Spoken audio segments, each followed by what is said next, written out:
Israel Adesanya receiving some criticism for a joke he made calling his drink the Kirk shot because there's a bullet in the glass, referencing the Charlie Kirk assassination. Guess he adds another layer to the joke by saying the drink is black. Want to hear a black joke? Okay. That is a name. Calls people. All right, black joke. I call this the Kirk shot. You know why?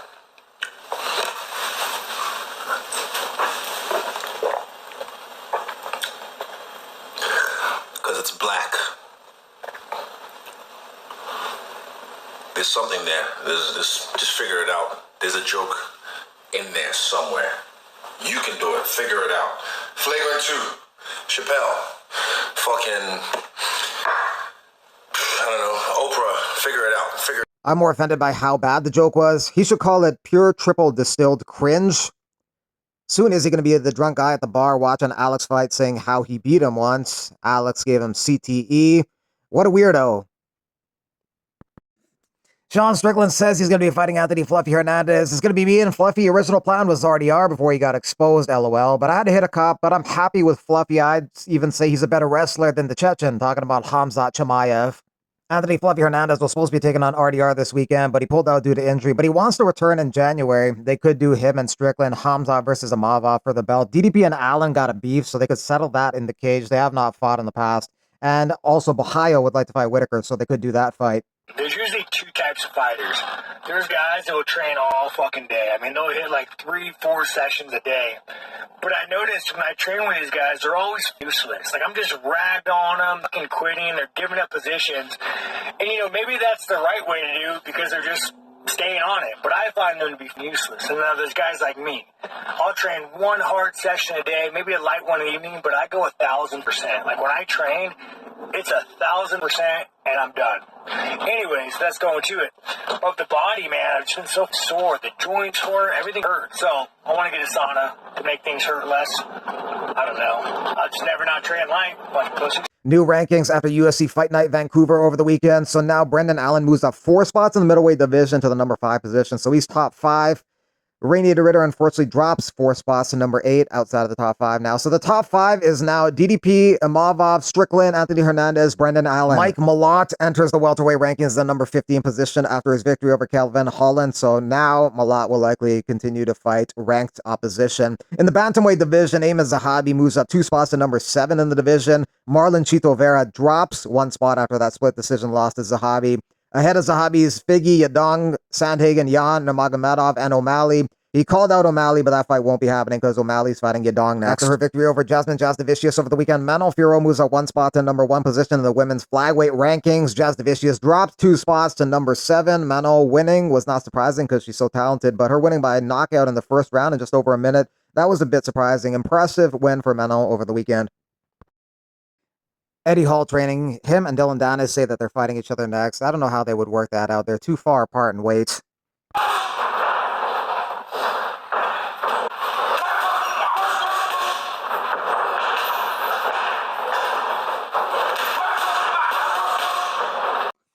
Mike Malott thought that Kevin Holland was embellishing his groin shots, acting a little bit to try and get a point deduction in that fight. There's some people who disagree with that, but there is a lot of people also on the other side who do agree with Malott, so it's kind of like split down the line there. Umar Nurmagomedov, a really big favorite on the betting lines for a fight with Mario Batista this weekend. Minus 550, 590, even minus 600 on some betting lines. It'll probably be closer than these lines suggest. Batista's underrated. Got good cardio, good striking, good takedown deep, good footwork. He's very active. This fight's probably going to take place a lot on the feet.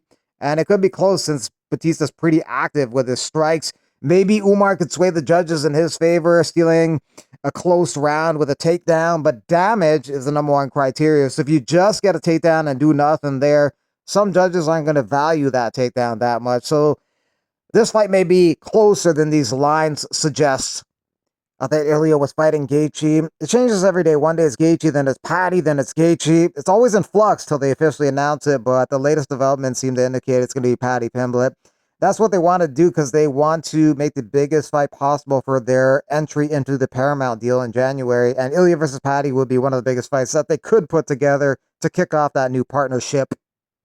Ilya Topuria also has aspirations for fighting for a third title in the welterweight division against Islam Makhachev. I want to fight Islam at the White House to be one of the biggest fights in UFC history. No one has ever fought for a third title, and Islam has dominantly finished everything he needed to do in his division and then changed weight classes. I think it's a fight of giant magnitude. First of all, Islam Makhachev has to beat Jack Della Maddalena next month to win the title. That's not a guarantee. He's favored to do so, but far from a guarantee, so he's got to win next month. And then Ilya Topuria got to beat Paddy Pimblett in January, assuming he's going to fight Paddy Pimblett. But whoever he fights in January, he's got to win that fight. Also, the welterweight division is really stacked, too. A lot of contenders are going to be really pissed off if a guy from 155 gets a title shot and then another guy from 155 moves up and gets a title shot. That's a lot of contenders in the welterweight division waiting for a title shot, and guys coming up from 155 stealing their opportunities is going to piss them off. Also, a Dagestani versus a Georgian headlining at the U.S. Capitol on America's birthday is an interesting dynamic, but the U.S. don't got any male champions anymore, so they got to do what they got to do, and putting on the best fights involves non-Americans at the moment.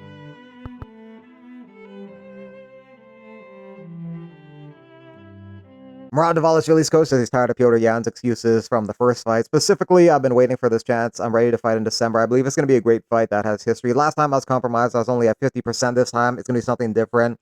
It will be great and an exciting fight. I don't know if it's necessarily going to be a great or exciting fight. I could see it being a one-sided affair, lopsided decision, a lot of wrestling heavy attacks from Merab, kind of like the first fight, one-sided fight. But Petr Yan, even if he was at 50% for the first fight and now he's at 100%, the first fight was so one-sided that it's not going to matter. Maybe the rounds will be a little bit closer, but it'll still be 50-45. And Merab is also better now than he was then. That's another thing to consider.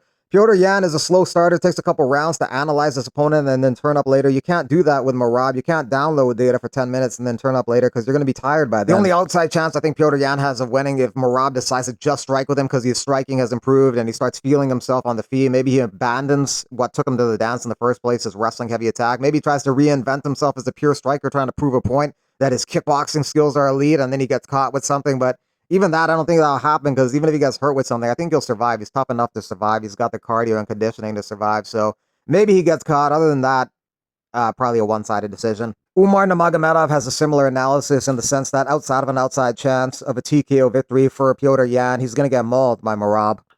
From last fight with Petr Yan, Merab become much better. Yeah, I agree. And last fight with Corey Sandhagen show it. He gonna wrestle all night, you know. And it's a very big trouble for Petr Yan. He don't have good defense, but he have good arms. You know, he can like do TKO. But if it's not gonna be TKO, I think Merab gonna maul him.